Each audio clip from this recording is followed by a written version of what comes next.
Hello NEET aspirants, आप सभी के लिए गुड न्यूज है। 11 मई को करेके कर रहा है शिक्षा समागम। तो भैया एक सेमिनार है जो कि GSVM ऑडिटोरियम कानपुर में है। इसको बिल्कुल भी मिस मत करिएगा। बहुत सारे क्रिएटर्स और भी आ रहे हैं, ओम एडुकेयर हैं, मेडिका विंग है और मैं भी रहूंगा और डॉक्टर SP सिंह सर भी रहेंगे। बहुत सारे और हिडन स्पीकर्स भी आपको मिल रहे होंगे जो आपके, ठीक है ना। तो जो लास्ट टाइम है, इस समय पढ़ाई से कोई फायदा नहीं होना है। दो चीजें बहुत इंपॉर्टेंट हैं।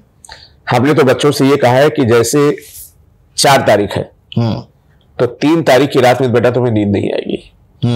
तो तुम बहुत इंपॉर्टेंट बात है ये। हाँ। और नींद नहीं आएगी तो तुम्हें लगेगा चलो यार ये किताब पलट के देख लेते हैं।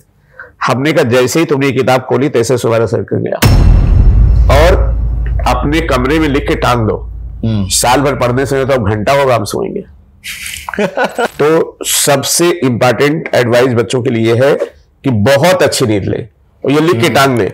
साल 2 साल पढ़ा नहीं हुआ तो आज घंटा हो जाएगा जब सोएंगे। खूब अच्छे कपड़े पहने जो उनका ड्रेस कोड है, अच्छा सा शैम्पू यूज करें, अच्छा सा परफ्यूम लगाएं और जिस चीज के लिए उन्होंने 2 साल तैयारी की है उनका जीवन बदलने वाला है। दूसरी एक बहुत इंपॉर्टेंट बात बता दें सर, क्या होता है कि कई बार बच्चे, बहुत लोग रूल्स रेगुलेशन बताते हैं ना कि अगर 10 मिनट पहले पेपर न मिले तो ये करना, ये नियम है, ये नियम है। ये नियम कानून कुछ नहीं बाबू, समझ लो। एक चीज समझ लेना, तुम ऐसे ग्राउंड पे जा रहे हो जहां तुम्हारे नए जीवन की कथा लिखी जानी है। उस समय भगवान वो भी है जो गेट पे गार्ड है, उसको भी बिल्कुल स्माइल करिए। और इन्विजिलेटर तो आपका भगवान है।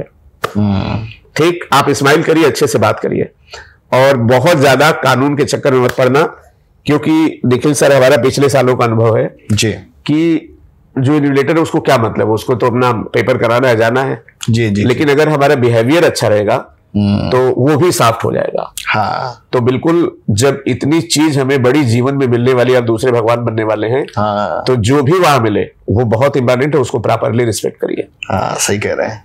एक और इंपॉर्टेंट बात है सर, पढ़ाई की तो बात अब खत्म हो गई, पढ़ लिया होगा बच्चों ने। जो फाइनली जो है वो चेक होती है बच्चों की OMR।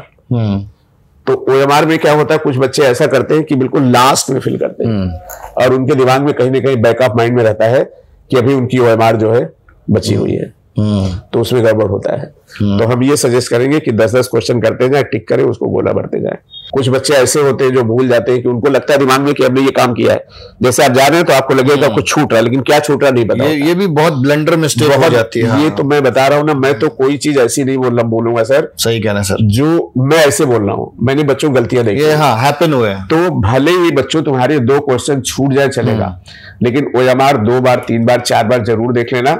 ऐसा होगा कि तुमने फिल किया है और फिल नहीं हुआ है। और एग्जामिनेशन हॉल में बच्चों एक बात जरूर करना कि ज्यादातर बच्चे जाके बैठ गए, हाय राम पसीना छूट रहा है, कैसा पेपर होगा, कैसा नहीं होगा।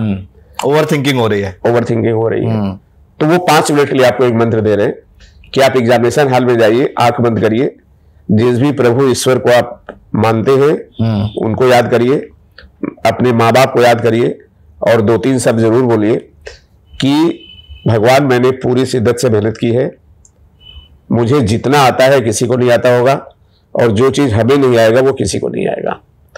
ये आंख बंद करके तब तक आप अपने सिस्टम को रेगुलेट करिए जब तक आपको पेपर ना मिल जाए। और एक और इंपॉर्टेंट बात है बच्चों कि जैसे युद्ध होता है ना, कुश्ती होती है निखिल सर, तो पहले पहलवान जूझते नहीं, पहले देखते हैं ऐसे ऐसे ऑब्जर्वेशन करते हैं। हाँ।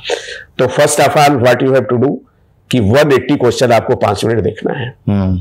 और जीवन में और पेपर में 2 चीज बड़ी कॉमन है कि जिससे सबसे ज्यादा उम्मीद होती है उसी से धोखा मिलता है। और ये पेपर में भी होता है, जीवन में भी होता है, क्योंकि एक्सपेक्टेशन ज्यादा हो जाती है। तो बच्चों एक काम करना है कि हो सकता है आपकी फिजिक्स अच्छी हो सकता है आपकी केमिस्ट्री अच्छी हो सकता है बायो अच्छी हो, आप पहले उसको अटेंड करने लगे और पता चला वो पेपर थोड़ा लेंदी हो गया, थोड़ा डिफिकल्ट हो गया। अब बच्चे को क्या लगेगा, अरे यार हमने साल भर यही पढ़ा, जब यही खराब हुआ तो आगे क्या होगा। कॉन्फिडेंस ब्रेक होने लगेगा, कॉन्फिडेंस ब्रेक हो जाएगा। तो मेरा ये कहना है कि एक बार पेपर को अच्छे से ऑब्जर्व करिए और ऐसा कुछ अगर आपने बनाया है कि पहले फिजिक्स केमिस्ट्री बायो, बहुत लोग बताते हैं, हम तो ये कहते हैं कि पूरे पेपर को एक बार देखिए कि कैसा होता है। फर्स्ट राउंड में इजी क्वेश्चन लेके चलिए, फिर उससे डिफिकल्ट, फिर उससे difficult. Sir at the end मैं चाहूंगा आप 2-3 जो हाइलाइट्स हों बायोलॉजी वाले वो बता दीजिए जो आपको लग रहा है पक्का आएगा ही आएगा। अरे सर हमने तो 18 पॉइंट वो लिस्ट दे देते हैं। हाँ, लिस्ट आप दे दीजिएगा। देखो बेटा, केमिकल जानते हो ना, केमिकल थायरॉक्सिन, ऑक्सिन, जिबरलिन, एडनेलिन, ये जितने भी केमिकल दिए बायोमॉलिक्यूल वगैरह में, तुम्हें 20 सवाल मिलने जा रहा है। जितना एग्जाम्पल दिया है तुम्हें 10 सवाल मिलने जा रहा है। जितना डेटा दिया है तुम्हें 3 सवाल मिलने जा रहा है। और इसके बाद इधर एक ट्रेंड हुआ सीक्वेंस का सवाल बनाने वाला, जैसे node AV node bundle of His या बीनर्स कैनाल वाला सवाल है। तो टाइप आप क्वेश्चन के हिसाब से करो और ये सब चैनल पे डाल देंगे, उसको देख लेना। क्वेश्चन की प्रैक्टिस उन्हीं टाइप से करो, हो जाएगा।